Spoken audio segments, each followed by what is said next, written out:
एक बार की बात है। एक जंगल में एक छोटी सी चिड़िया थी। वो खूब चहकती फिरती थी और आसमान में उड़ना बहुत पसंद करती थी। लेकिन एक दिन उड़ते उड़ते वो एक पेड़ से टकरा गई और उसका एक पंख चोटिल हो गया। चिड़िया बहुत परेशान हो गई क्योंकि अब वो उड़ नहीं पा रही कि उसने जोर जोर से चहचहाई, मदद, कोई मेरी मदद करो। पास ही एक प्यारा सा खरगोश था, उसका नाम टॉनी था।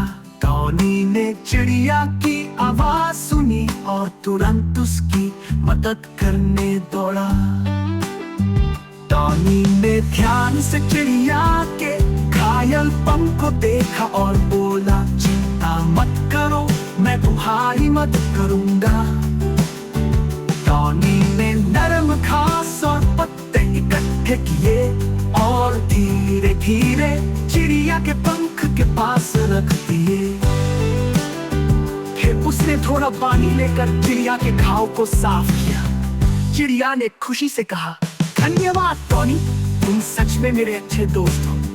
कुछ दिनों बाद चिड़िया का पंख पूरी तरह ठीक हो गया। अब वो फिर से आसमान में उड़ सकती थी।